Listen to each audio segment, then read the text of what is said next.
Hello, everyone, and welcome to episode 37 of the Ask Historians podcast. So today's episode I thought would be a good companion piece to what we've been talking about the past couple episodes, which is World War I. So I thought I'd go back and do a little bit of historical background, shocking on a history podcast, I know, and look at some of the political situations that led up to, eventually led us up to World War I, kind of the initial setup that would lead us towards that eventual event, if you, of course, lead up in a completely linear and plotted out and unavoidable course of history. But that, of course, that's a whole nother conversation. But so what we're going to do today is talk about the long 18th century. So essentially the 1700s, but overlapping on either side. So we'll start roughly around the time of the 30 Years' War, and then we'll cut off actually a little bit before the end of the 18th century, because we won't go into the French Revolution and Napoleon, but we'll talk about kind of the machinations between the large political powers in Europe trying to gain an edge on each other. We'll talk about the political strategies and the innovations in both tactics and technology that they used to try to gain that edge. We'll talk about how the nature of the state changed and how we see kind of the fertile ground for nationalism growing here, and with the formation of states like Prussia, the growing overarching power of the Austro-Hungarian Empire, and of course there's always France and England or Britain really, and as our guest famously says towards the end of the podcast, Spain also existed. So I hope you enjoy it. We'll come back and discuss a little bit after the interview. Oh, and I'm not gonna lie to you, we had some unfortunate last minute microphone difficulties, so we had to go for a bit of a backup. So this is probably one of the roughest audios that we've put out. I've tried to clean it up as much as possible, and I think I've done an okay job with the guest, but sometimes at the expense of my lovely voice. So if I sound terrible, it's because I sacrifice so much for you. So please enjoy. Welcome to the Ask Historians podcast. Hello, and welcome to another episode of the Ask Historians podcast. I'm here today with DonaldFDraper. No, not that DonaldFDraper. The one from our site who focuses in on European politics and warfare and kind of like the early modern period, which is kind of what we'll be talking about today. So we'll be looking at a bit of kind of what is sometimes called the long 18th century, and we're going to be kind of extending it out and compressing it, kind of making our own custom long 18th century, but really looking from the late 1600s to almost the early 1800s, and a little bit before as well, about how essentially modern nation states of Europe came into being and starting this kind of great game of politics that would eventually boil over into some of the more widespread crises, Napoleon, World War I, and then of course World War II. So kind of when our modern world began to take shape, I guess you could say. We'll talk a little bit about it because that's what our guest is here for. But go ahead and give us an idea about why this period of history. Why is this period of history significant? Well, oddly enough, because this has a few things. First and foremost, this is where we start to have the wide usage of gunpowder. This changes how warfare is fought. Before, it was dependent upon muscle. It was dependent upon a horse taking the knight forward. It depended on the sergeant being able to swing the spear, the heavy spear, or just the average everyday soldier thrusting with the spear. It's all required on your own physical energy. So that had a specific tempo to warfare, but gunpowder, it basically can last all day. And there were battles that did last all day because carrying an 8-pound musket's a lot easier than having to carry armor and the weapon and whatever else you had on top of that. So that in itself changes just how we fight. But then also because of things like the 100 Years' War, we have a change in how states or kingdoms kind of work. France and England really were far more centralized than most kingdoms at the time, with the exception of perhaps Spain. And so they kind of were able to have a leg up on the world on centralization of power, on how they govern their own people, and more importantly, their own identity. Because England had an identity that was very strong during the 100 Years' War. France created and essentially brought up their identity from the 100 Years' War. Because of that, they also have that leg up in the nationalistic idea. So it kind of sets a lot up for what's going to happen during the French Revolution, essentially. There you have centralization of power, you have national identities being born and conceived in this long 18th century. So I've always heard that this has been kind of beaten into me from numerous history classes and books and everything like that, that the Treaty of Westphalia, which ended the 30 Years' War, was kind of the birth of the modern nation state. So, I mean, is that really where we're kicking off this, because you mentioned the 100 Years' War, but, is really the 30 Years' War, is that when we start seeing this collusion of nationalistic ideas with modern, well, not modern, but, with widespread use of gunpowder tactics? Well, okay, so gunpowder tactics actually come, like, the real breakthrough in military theory really comes from the 30 Years' War because of the well-known Gustavus Adolphus of Sweden. He brings in what's essentially linear tactics into the battlefield. And what are linear tactics? Linear tactics is what most people call Napoleonic tactics. What they're thinking of is the men in a line all, they shoot, they reload, and they're organized by lines and grouped together. It's linear because they're all in lines. Before, gunpowder used to be kind of hodgepodge. Everyone's kind of standing at a small, like, arm's length distance because they would have to use matchlock muskets, and they needed the space so that way they don't, set off their own, each other's gunpowder. Gustavus Adolphus starts to bring in more, tighter lines so that way everyone's more sticking together, making sure that the pikes are near so that way they can protect the muskets. But of course, it was always like that, but he made it into lines so that way they could just kind of move forward constantly without having these big, giant, clunky blocks like you would see with a Spanish tercio. Well, and I guess you should explain what a tercio is as well. Yeah. A tercio is essentially a giant block of spears or pikes, and on the edges you would have groups of gunpowder infantry just shooting away at the enemy. If, say, enemy cavalry came around, the muskets would just, or the arquebuses would just kind of like go around or try to fit into or like under the pikes of their nearby soldiers. So it's just essentially one giant block. But think about like 100 to 500 men. This isn't exactly my period of history, but even I had heard about how Sweden kind of came in and just kind of stomped everyone else in the 30 Years' War. Was it because of this innovation into linear tactics, or was it something else? Not exactly, because oddly enough, Gustavus Adolphus brings in a lot. Gustavus Adolphus brings in the use of cavalry into a very different way. Cavalry had kind of not really disappeared, but it really started to be pulled back as a result of the dependence on pike warfare. And gunpowder wasn't so, did kind of help getting rid of pikes, but it would just be kind of these giant pushing matches where you would try to stab the other pikemen and hope that you live. There was this kind of emphasis on moving away from kind of these more mobile tactics into kind of almost kind of, in a way it sounds almost like kind of returning to the idea of the phalanx. Yeah, I mean, that's essentially what happened before Gustavus Adolphus. It was a lot on the flank, on having these sturdy formations of pikes, because the cavalry was a very big important part of the medieval era tactics.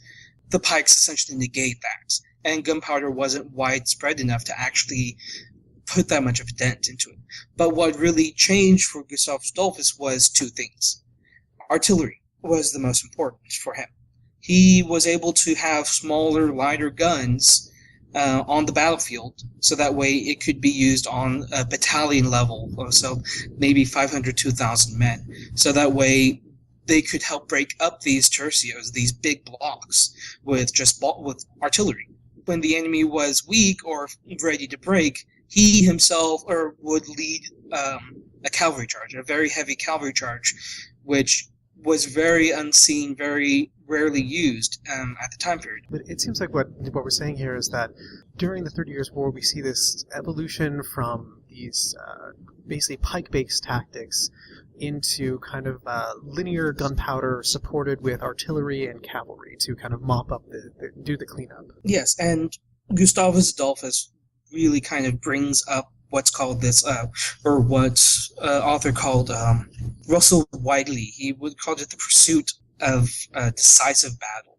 Before, it was very bloody, it was very destructive, and Gustavus Adolphus was able to do a lot with a much smaller force because he's integrating these different arms of the military into this one very cohesive battle.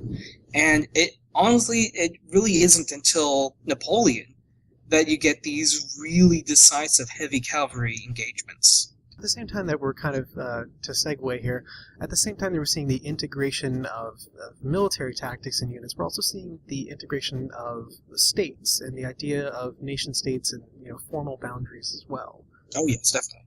A lot of it, again, comes down to just the change of how policy and how military is used.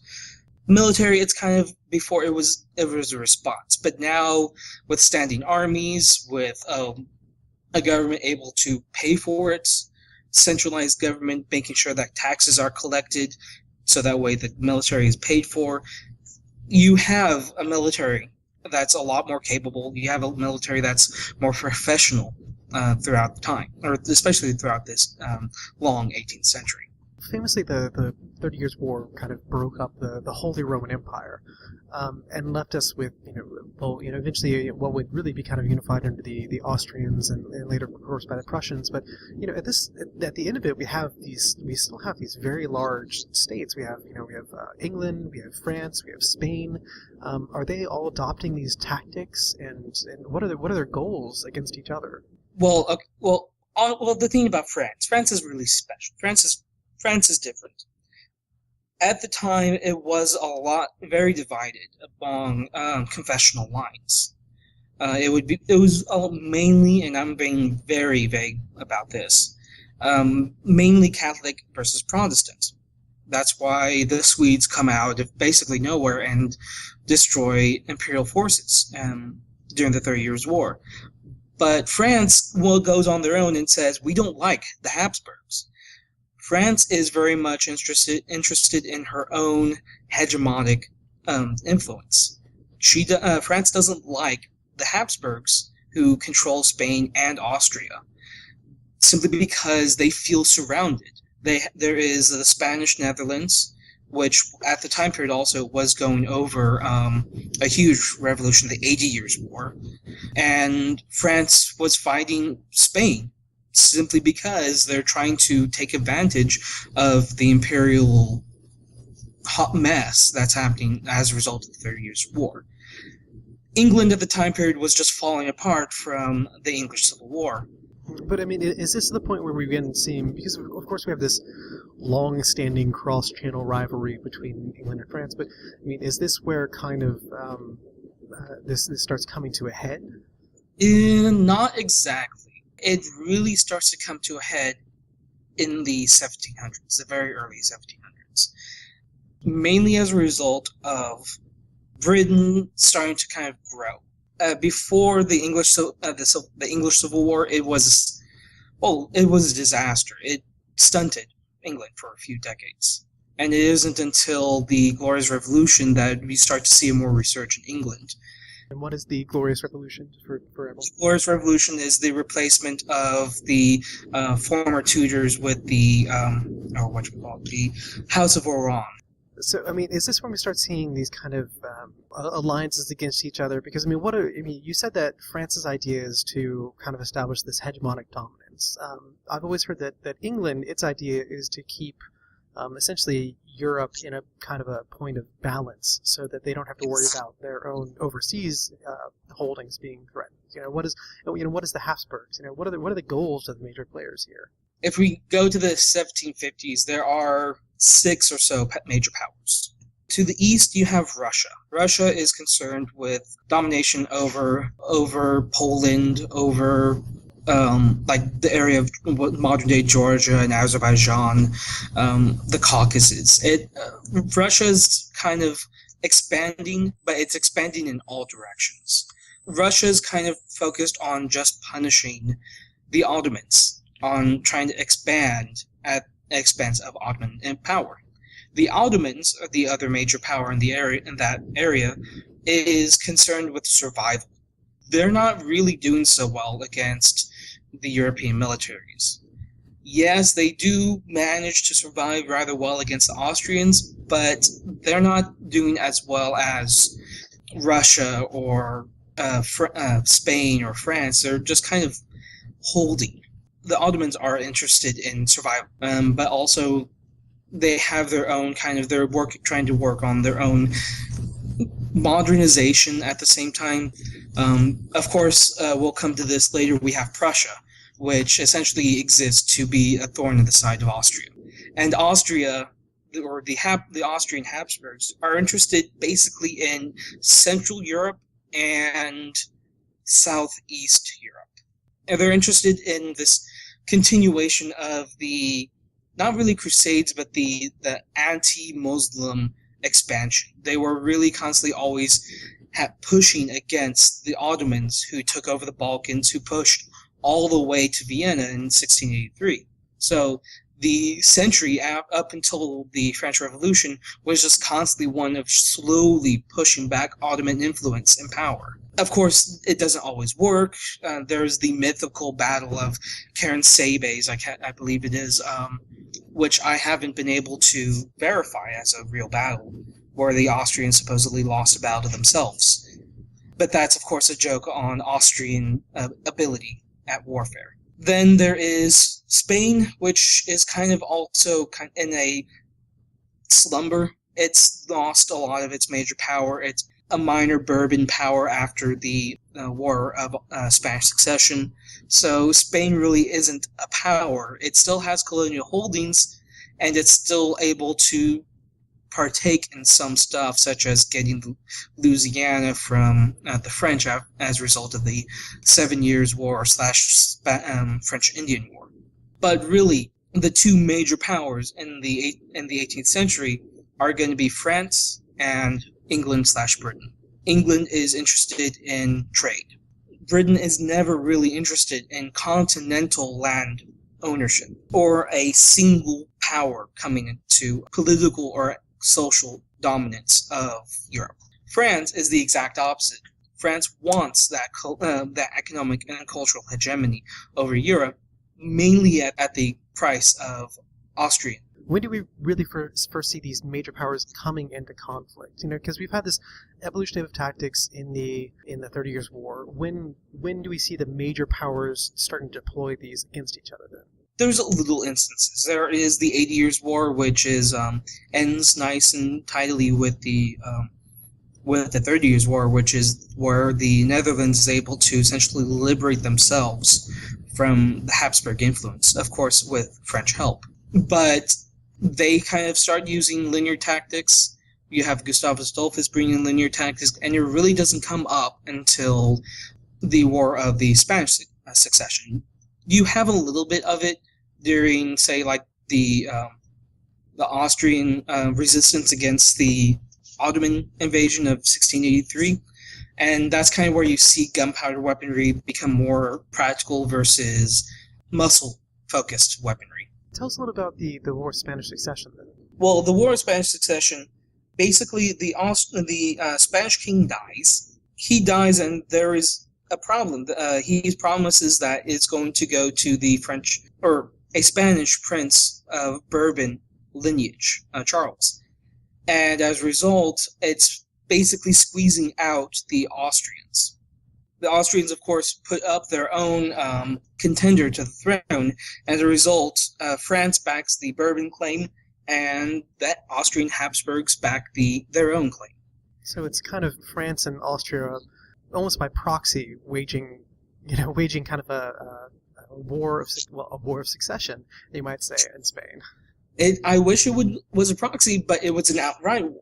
It was France going into Spain and taking out imperial forces, while Austria calls upon England. They send out a small army under the Duke of Marlborough, John Churchill. Now, I never actually looked into whether he's related to Winston Churchill, but I wouldn't be surprised. He comes in and wins one major battle, the Battle of Blenheim, where it is the full realization of linear tactics, where you have the lines, everyone's standing on a nice even ground, the British go forward and basically destroy the French with their superior training. It's a very singular battle, but it is enough to cement Marlborough into history as being one of the great commanders. Sadly, he doesn't get to stay around in France because he's pulled away because of political reasons. Because Britain is still, semi-democratic with their parliament, so it changes, and their policy changes. So, by you mean their policy changes? Do they stay in the war? Do they pull completely out? They kind of just change leadership, or not really. They change political leadership, causing Marlborough to come back and get involved in politics. This happens. Yeah, but they're still allied with the Habsburgs against the Bourbons. Of course, and it becomes more of a naval matter. But since it's not a major naval war, it quickly becomes focused in just Spain. But Britain, this is the beginning of where Britain gets involved in continental affairs. They're trying to prevent a Bourbon power taking over Spain, because France has been consistently pushing its boundaries. It's pushing at the expense of the Habsburgs, of minor German nations. It tries to expand because Louis XIV thought that France needed to have natural boundaries, or like the Rhine, the Pyrenees, to protect itself.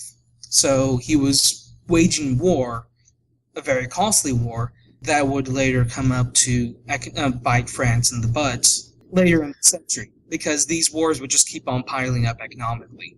But Louis XIV, he was expanding French influence, and he saw France kind of surrounded. You have the Austrian Habsburgs to the east, and you have the Spanish Habsburgs to the west, which held Spain, but also what's now like Belgium and parts of modern-day Netherlands. So he wanted to kind of free himself from this kind of being surrounded by Habsburg influence. So that's a major part of the the War of Spanish Succession. How does this come to a resolution then? Well, basically, France gets what they want. They are able to plant the Spanish or the Bourbon onto the throne. They have to let the Spanish Netherlands go to the Austrian Habsburgs. They really it just kind of separates into everything that was Austrian Habsburg goes to the Austrians, and the Bourbons get Spain. And so how does this end up changing the balance of power, I guess you could say, in Europe then? Mainly because it puts France as the premier power. I mean, France was essentially the main power after the 30 Years' War, simply because it wasn't as devastated by the great destruction that happened. Most of Europe at the time period, especially mainly Central Europe, which is where you have the real big political powers try to play, it's not really involved. You don't really see a major war from 1648 until the War of Spanish Succession, because it's either you have Louis XIV trying to expand natural boundaries, or you have the Russians messing around against the Ottomans and stuff. So after this War of Spanish Succession, I mean, it seems like France is kind of in the lead in this kind of game of geopolitics. What do they try to take advantage of this? Do they then start pressing even further more into Central Europe to secure those natural boundaries?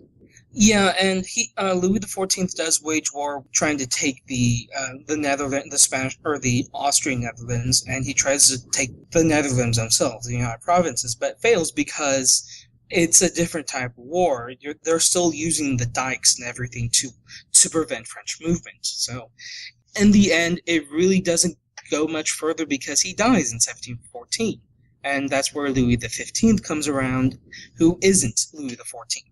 The thing is about France is that she does very well under Louis XIV and continues on with two kings who are not Louis XIV, because the whole idea of the king being the state and having these grand ceremonies where you have the Duke of Orleans serving the king at his dinner, it serves Louis XIV.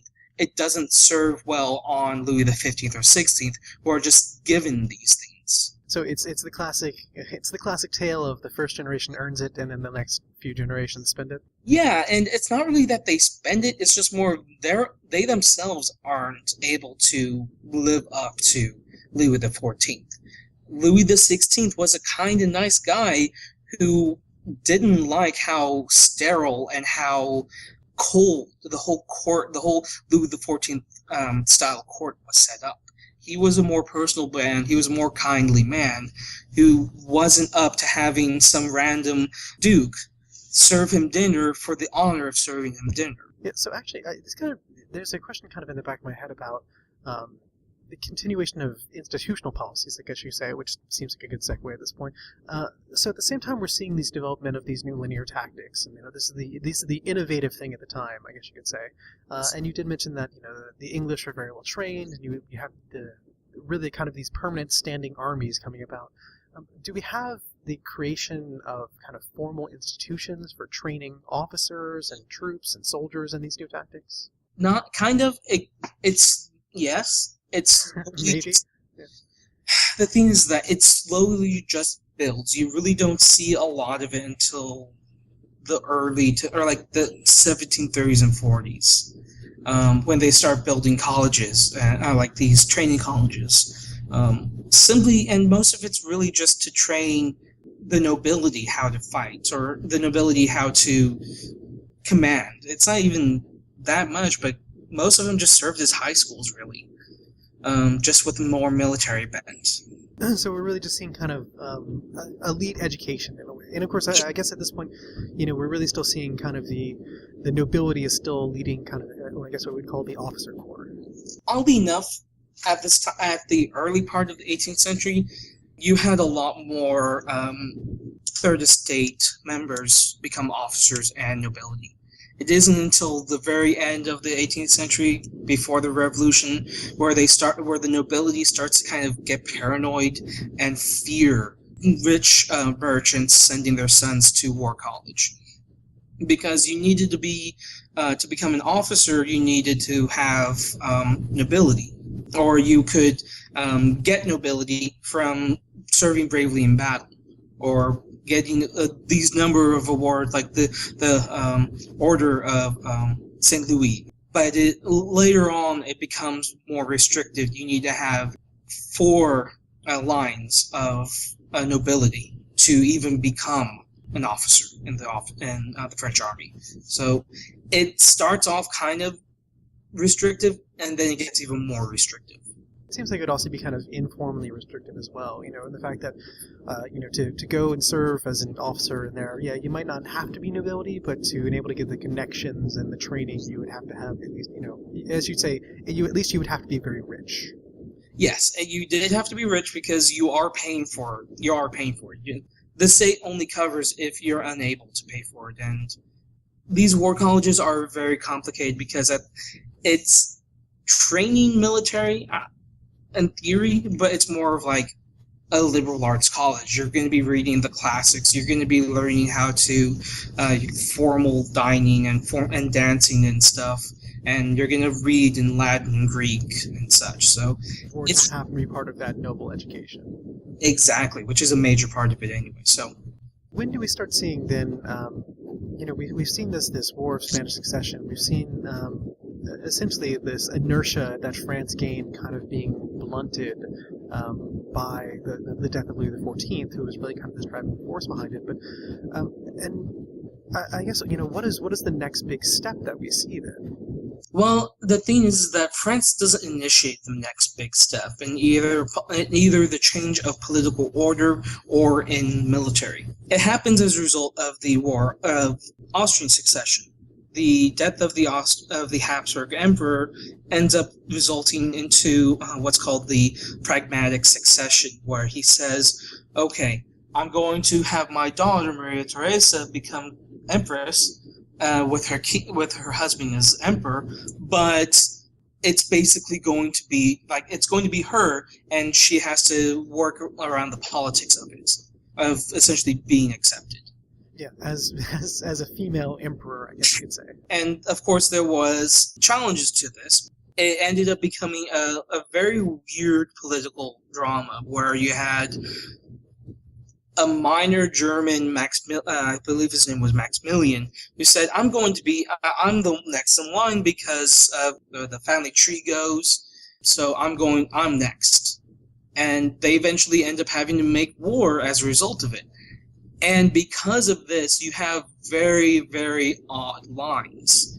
You have Frederick the Great Frederick the Second coming out of nowhere. This is a Frederick of Prussia, right? Frederick the Second of Prussia, king in Prussia, not of, king in Prussia. He recently becomes king after the death of his father, who trained and created a very capable military army.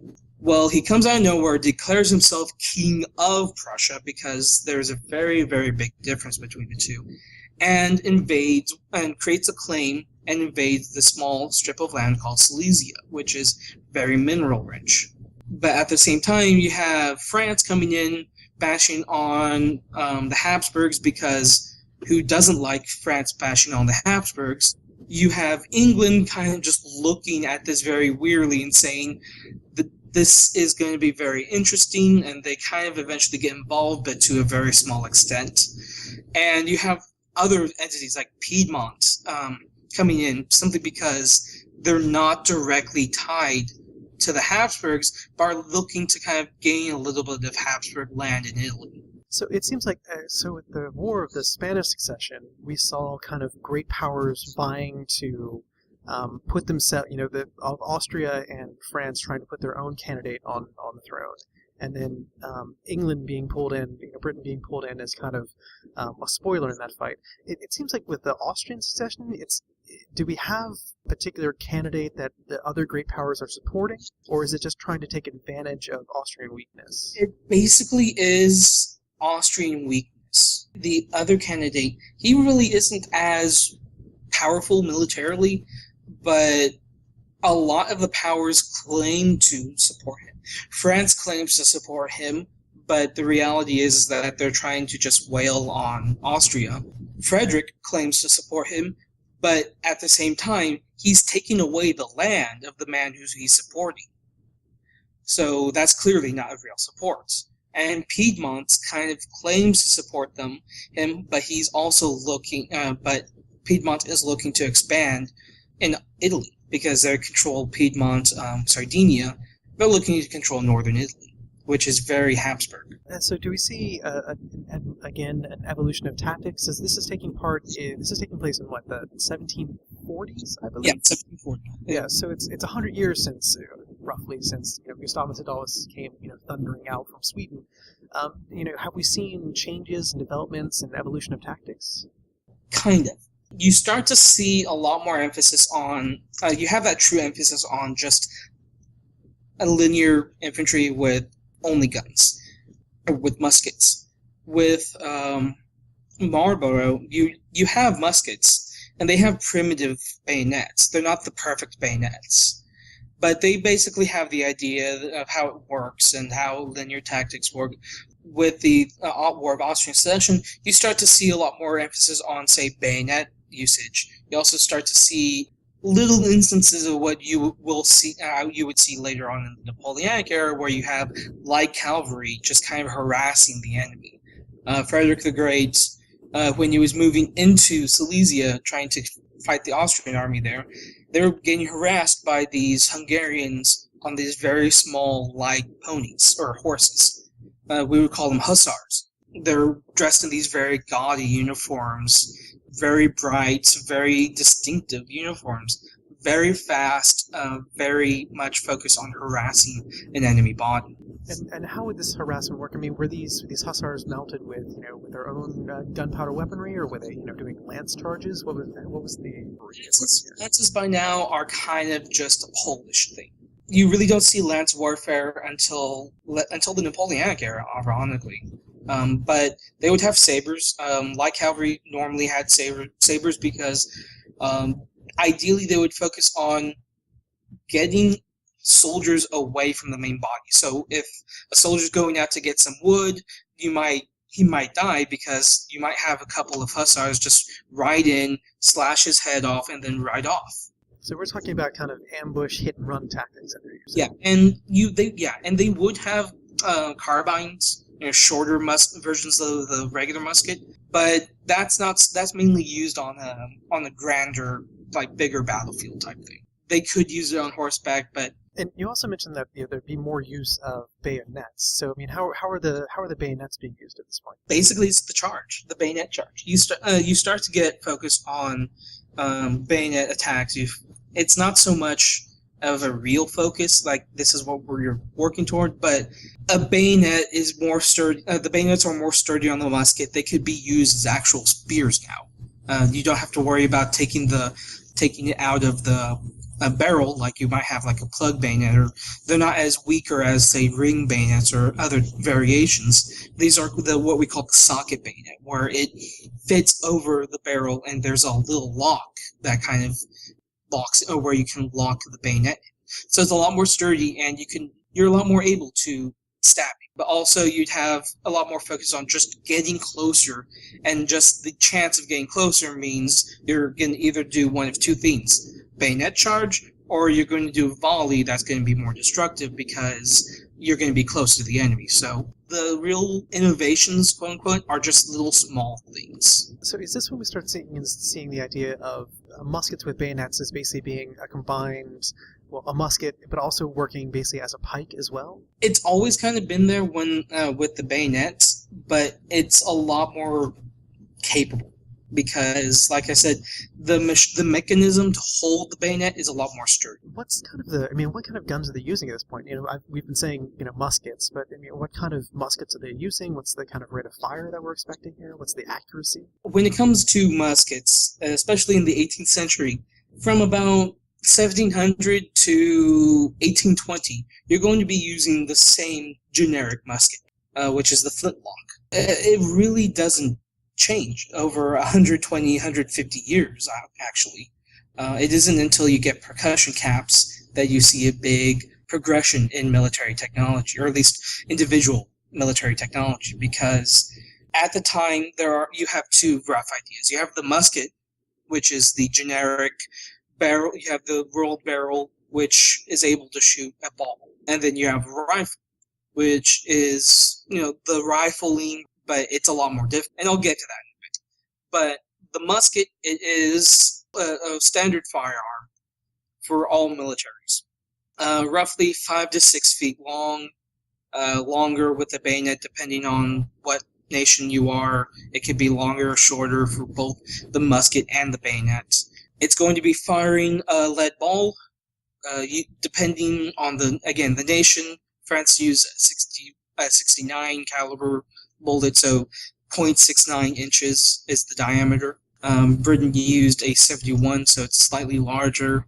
You would have a 17-step process to reload this thing, because you had to take out your cartridge, you had to pull back the hammer to pour a little bit of primer powder into it, pour the rest of the powder into the barrel, you had to put the ball into the barrel, take out the ramrod, push the ramrod in, you push the ball in, you hammer it down, that's why it's called the hammer, or the ramrod, you ram it down. You pull it out, you put it back in, you pull the hammer all the way back, you aim, you wait for the command to fire, and you fire. So it's an actual process to use a musket.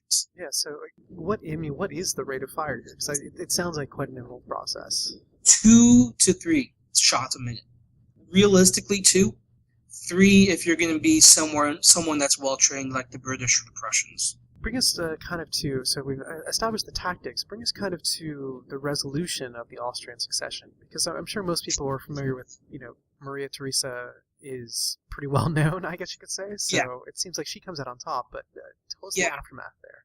Well, basically what happens is that after Maria Theresa is able to make peace with Prussia, things slowly start to go well. She gains support with Hungary, and with Hungarian support, with France actually doing very poorly for once, and Piedmont, Sardinia kind of realizing that they really can't expand too hard. Maria Theresa comes up on top. Like it essentially becomes an actual straightforward military victory as a result of making peace with Prussia and getting a lot of support within her own empire. But Prussia is really prickly because Frederick the Great, or Frederick II, he kind of backstabs Maria Theresa. He's like, okay, I'm okay with Silesia, and then he says, you know what, I kind of want Prague. And so he goes into Prague. It's a disaster. He has to pull back. Maria Theresa tries to take Silesia a second time, which is what is called the Second Silesian War. I'll get to that in a second. And she fails because Frederick's within his own land now. But within Austrian historiography, or at least for a time period, this used to be called the First and Second Silesian Wars. The war was, from an Austrian perspective, just about Silesia against Prussia.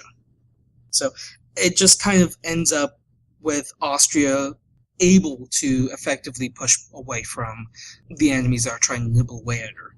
And again, this is where France kind of just starts pulling back, stops being as effective as a power. So go ahead and just give us an idea of what the kind of political board of Europe looks like at this point. So after the War of... this is actually the best thing for you to ask. After the War of Austrian Succession, Austria is really, really angry at Prussia. Like, really, really angry.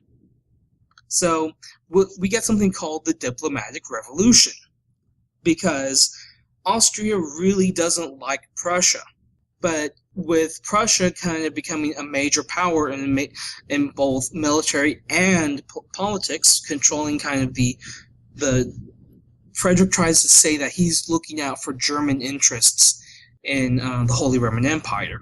So he's able to get away with a lot because he's always saying, oh, but I'm only doing it for Germans. So again, everything's making Austria very angry. France kind of is okay with putting back the old anti-Habsburg ideology simply because you have a new kid on the block who's really doing well. And Frederick the Great is just able to be one of the more effective military commanders. So France is basically okay with Prussia expanding so long as they're doing it at the expense of the Habsburgs, Austria. No, it's actually the exact opposite. France is afraid of this new power. France is saying, this isn't good. We have someone new. There's some new guy to the scene. We have to nip it in the bud. Russia is also kind of getting wary because Prussia, the actual piece of Prussia, is what is now Kaliningrad in the contemporary map. So that little piece of land north of Poland is what was Prussia.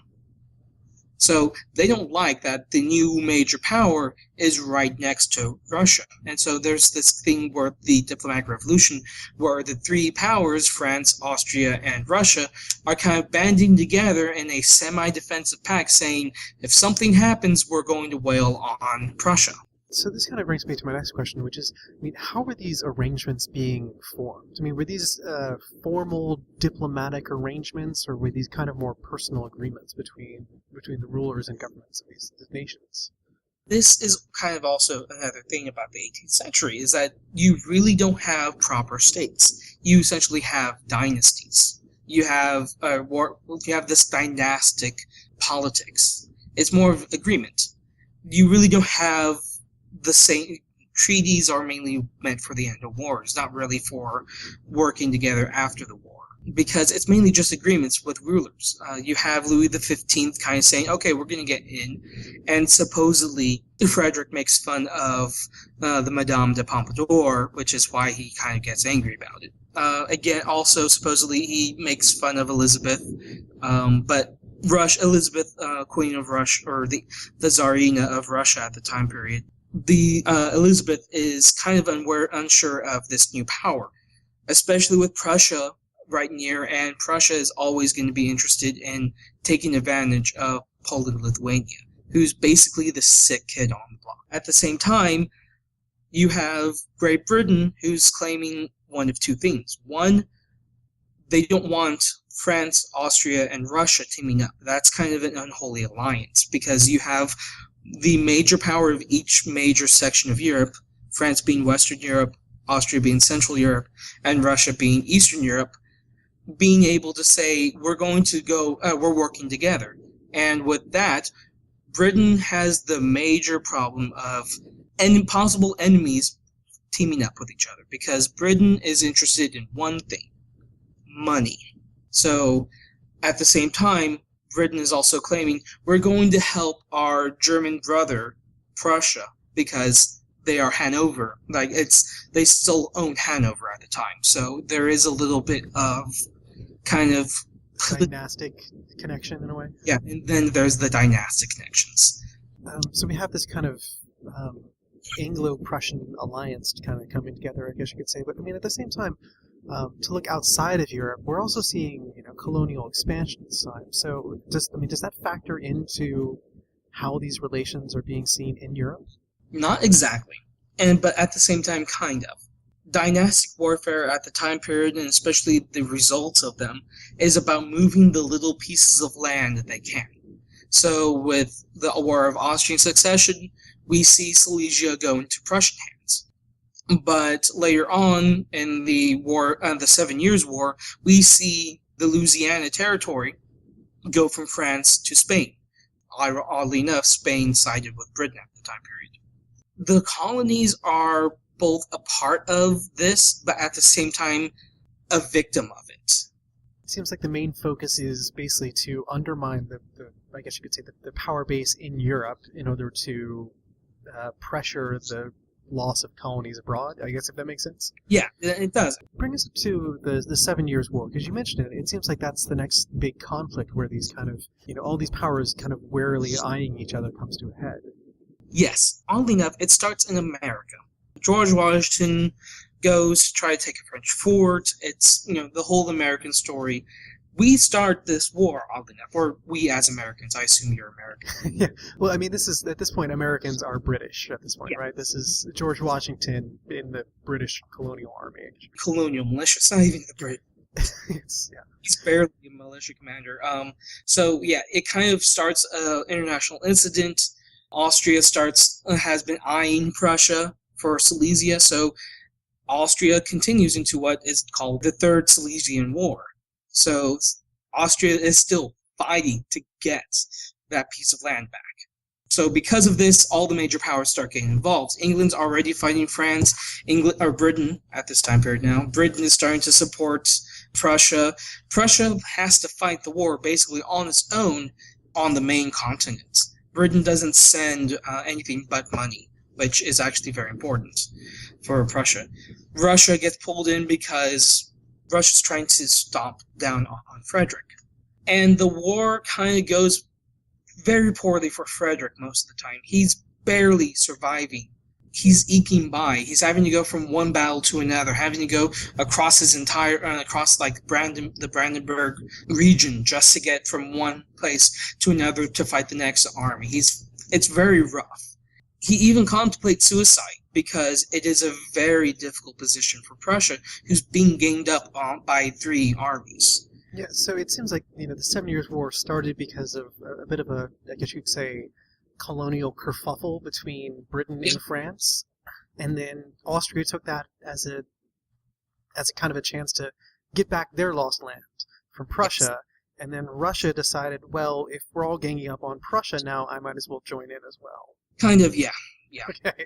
Just making sure I have all the players involved in the right. Yeah, 18th century Europe is kind of just a mess. Things really don't start to go well for Prussia until the death of the Tsarina Elizabeth, the supposed second miracle of the House of Brandenburg, which famously, oddly enough, becomes mythologized with Hitler.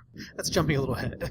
Well, the Tsarina dies, and so the Tsar Paul kind of says, you know what, I like you, Frederick. I'm not going to be doing this anymore. Because the Tsar Paul was a big fan of Frederick and pulled it back simply because he didn't want to fight Frederick. So this is another example of this being more personal politics rather than kind of professional diplomacy. Yes. But, however, what's very special about the 7 Years' War is how it changes military theory. Frederick the Great invents what is called horse artillery. He is able, due to changes or technology in metallurgy, artillery is able to be made very light. So you have these what's called 6-pound guns being made. They're called 6-pound guns because the ball that they would use is roughly 6 pounds. And so he would strap 6 horses to it, and it would theoretically be able to run all over the battlefield. And that's exactly what he does for it. He has artillery go up to the very front. He has them set up for what is called canister fire into the enemy lines, and then pulls them back before the enemy infantry can react.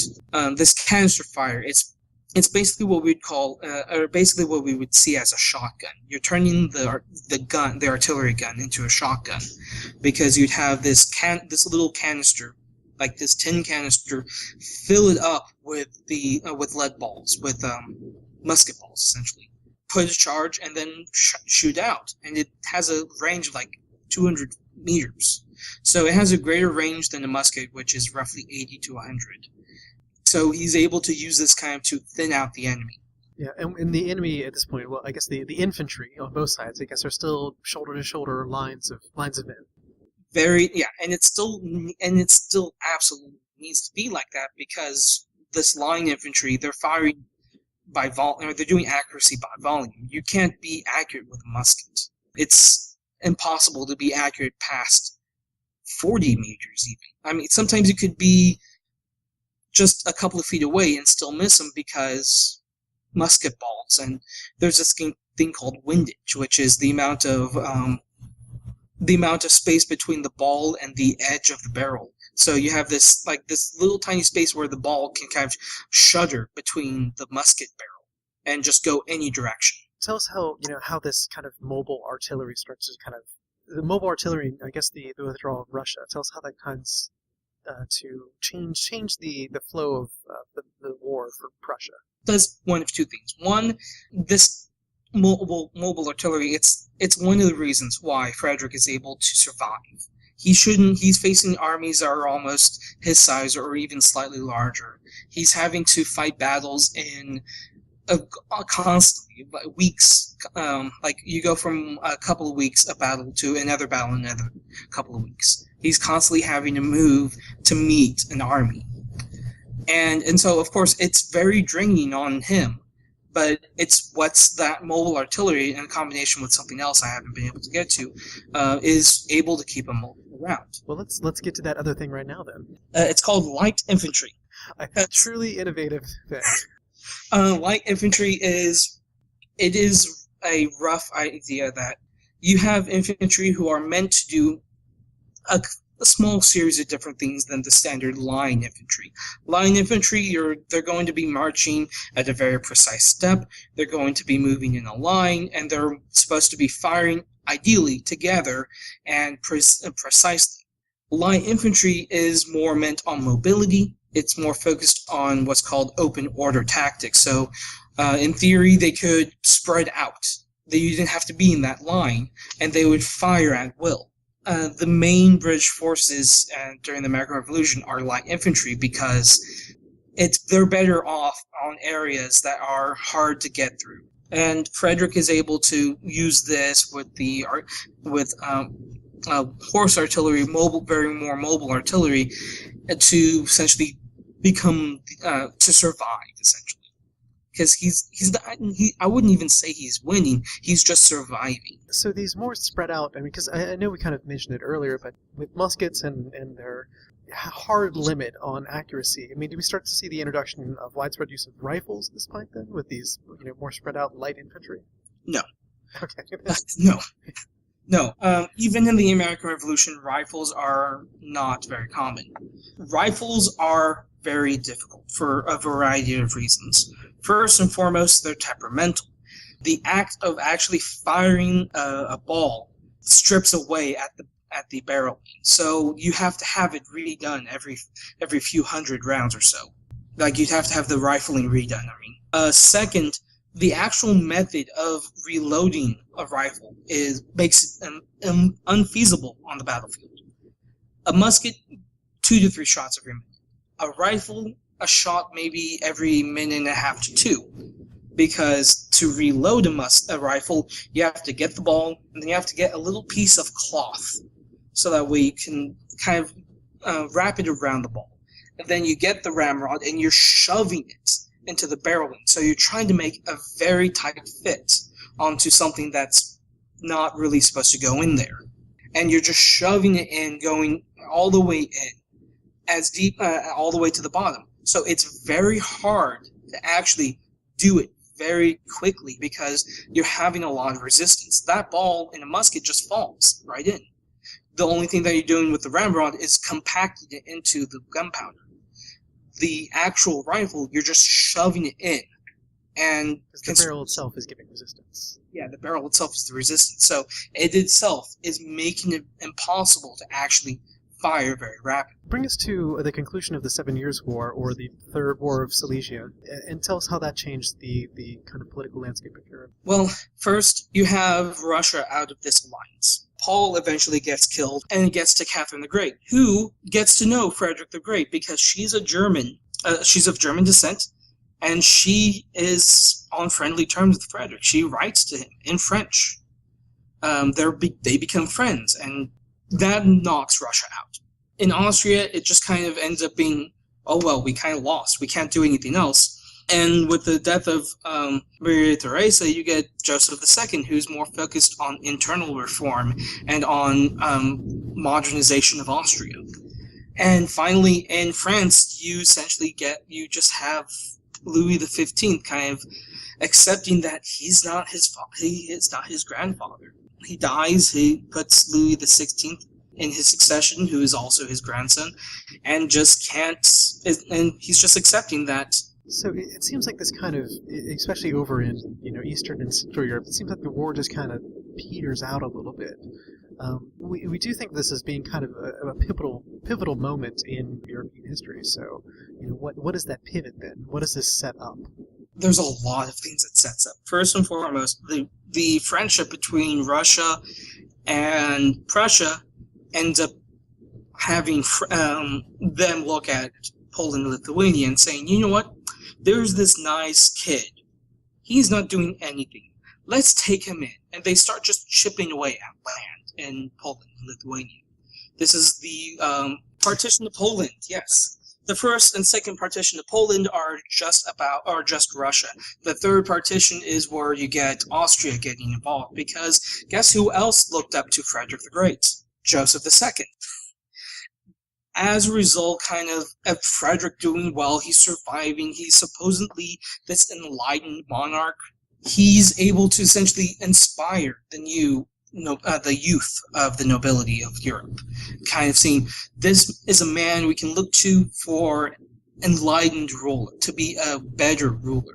Because supposedly, Frederick the Great is enlightened, he speaks French, he studies philosophy, he knows Voltaire, and he's supposedly doing these reforms that are doing better for Prussia.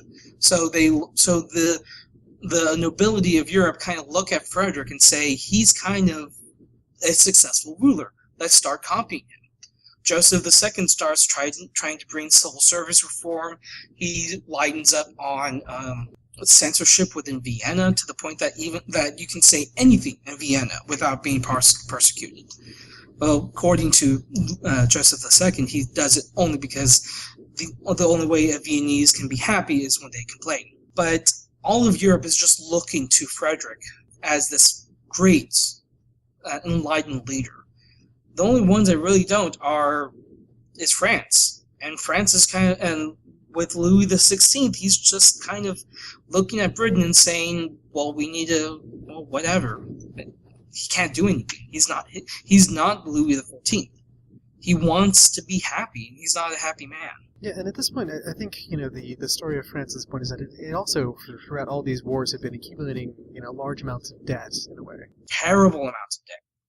Louis XIV is one of the first rulers to be putting wars onto a credit card, but it just slowly builds and builds and builds, and it gets to the point that France is bankrupt and they need to call the General Assemblies, and we all know how that goes. So we have this kind of legitimization of Prussia, I guess you could say, yes. And all these other nations looking towards it as kind of leading the way. So after the 7 Years' War, what are the kind of the next things? Because, clearly what we're doing is we're barreling towards the French Revolution at this point, but is there something, are there major events that happen in the meantime between them? Other than the American Revolution, which has more of an effect on the French treasury than anything else, not particularly. As of 1788, Europe is actually very quiet. Prussia, Austria, and Russia are teaming up to take away land from Poland, to the point that Poland no longer exists. It is mainly in Prussian and Russian hands, with a small little strip going to Austria. Austria is working with Russia to chip away at the Ottoman Empire. Spain exists. Prussia is happy just to have a continuous kingdom, because before, Poland, Lithuania owned what is called East Prussia, and Frederick the Great only owned West Prussia. Frederick the Great owned East Prussia, Poland owned West Prussia, and he was able to get West Prussia from the partitions. Also, you have France and Austria uniting with the marriage of Louis XVI and Marie Antoinette. So, Europe is actually rather peaceful right before the French Revolution. Well, then let's bring this to a bit of a conclusion. Give us an idea about the significance of this. I mean, we've gone through a whole lot of different conflicts and rulers rising and falling, and tactics kind of grinding along in an evolution. What is the significance of this period for our modern era, then? I'll give two. I'll give the military and the political. The military is a little bit more detailed, I think. As a result of France's defeat in the 7 Years' War, they kind of do a little soul searching. They're saying, what are we doing with ourselves? How can we be that once great power? And so you have a lot of military theory coming around from the nobility, mainly from one individual, the Comte de Guibert. He looks at Frederick the Great and says, what he's doing works. Let's start emulating Frederick. And he writes an essay on tactics, which becomes very influential in the pre-revolutionary era, where it's starting to argue, should we start moving our infantry in lines, or should they be fighting in what's called columns, where it's the opposite of lines? Instead of having men spread out in a horizontal way, you have men in a vertical. The idea is that with men, say, 10 long and infinitely deep, they're able to get around terrain much easier, and they're able to charge with the bayonet a lot easier because you'll have that momentum of like a spear tip going through that line. You have ideas of how should artillery be used with the Revolve. He starts to change artillery, and he says that the Austrian artillery is a lot better than French artillery. It's too heavy, it's not mobile, and we need to change that. So he brings up the artillery that essentially is the absolute most modern military or modern artillery up until after the Napoleonic era, the Gribeauval system. He starts kind of implementing these ideas of having the artillery pieces be interchangeable, not so much the actual mechanical parts, but rather the wood pieces that make the frame and such.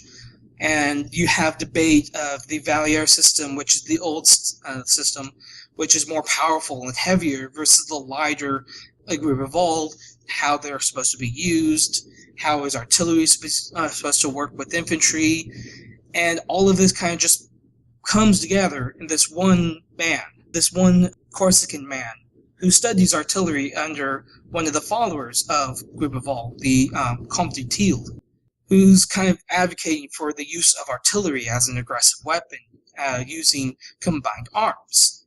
And this young man, Napoleon Bonaparte, is able to change and pull Europe out of the linear system to a more mobile system that arguably still exists today. The idea of focus on, just mobility over just sheer skill and pushing forward. Politically, it sets up the French Revolution because a lot of what it sets up is how the world is ripe for change. You have people looking to Frederick the Great, you have rulers looking at Frederick the Great and saying, we can change things, but also not just the rulers, but other nobility, even the more wealthy merchants and such, they're getting educated. Europe is becoming a lot more prosperous because, oddly enough, despite the fact that there's just almost constant war, usually there's a lot more commerce. There's a lot more trade. Britain is exploding with trade. France is starting to kind of come up into trade. Germany is just always been a breadbasket. It's always been kind of this proto-industrial, not really industrial, but they have a lot more focus on industry than, say, France. That strip of Silesia has a lot of iron and a lot of coal, so it has a lot of natural resources that can be exploited for Prussia. And so a lot of this isn't so much a political absolute change. The only real difference is that between 1648 and 1784, you have a different type of kingdom. You have a different political system. It isn't so much ruled by who's religious or who's what religious or who's this type of ruler or like these smaller regional type of differences. You have more dynastic politics, and that really isn't as important to our modern day, but it sets up why the French Revolution is kind of, those dynastic politics are things that that regular people resist against. They don't like that nobility can be officers, but no one else. They don't like how offices are being restricted to only nobility. They don't like how everything's geared just for the nobility. This isn't so much setting up the modern world that we live in right now, but rather it's setting up the revolutions that are going to happen from 1789 to even 1917. Well, Donald, thank you very much for talking with us today. It's been a pleasure. Thank you. And thank you, as always, for listening. I hope this episode put a little bit more perspective and shone a bit more light on what we've been talking about previously with World War I, to kind of give an idea of the political situation and the military evolution that was going on in Europe in the centuries leading up to that period, but also kind of shining a light on a little more less known period in Europe. The listener base of Ask Historians podcast is like the listener base of Reddit, largely American. So this 18th century period in Europe is something that is happening overseas. It's not something that is the primary focus. When we hear about, the 7 Years' War, for us it's the French-Indian War. It is this war that began the establishment of kind of an American identity that would lead, and leads directly into the revolution. Whereas in Europe, it was the American theater was almost a complete afterthought.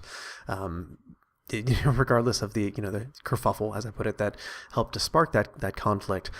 Coming up in the next 2 weeks, however, we will be moving out of Europe and to the Americas, specifically to talk about the 1680 Pueblo Revolt, where the people in what is now New Mexico, the state of New Mexico in the United States, threw out temporarily the Spanish who had settled there. So I hope you'll come back and tune in for that. In the meantime, please come by the discussion post on Ask Historians to ask any follow-up questions you have about this episode or about the podcast in general. We also have a YouTube page that we are very, very, very slowly we're adding old episodes up there at the speed of history. We also have a SoundCloud page where you can find the latest couple episodes there, so you can check that out as well if you enjoy getting all your audio pleasures through SoundCloud. And in the meantime, feel free to rate and review us on iTunes, tell a friend, tell your pets, tell your parents. See you in 2 weeks. You've been listening to the Ask Historians podcast. For more history like this, visit us at reddit.com/r/askhistorians and ask over 100 historians and enthusiasts anything you want to know in history. Find us on Twitter as @AskHistorians and subscribe to the show on iTunes. Or visit askhistorians.libsyn.com. Thank you very much for listening, and join us next time on the Ask Historians podcast.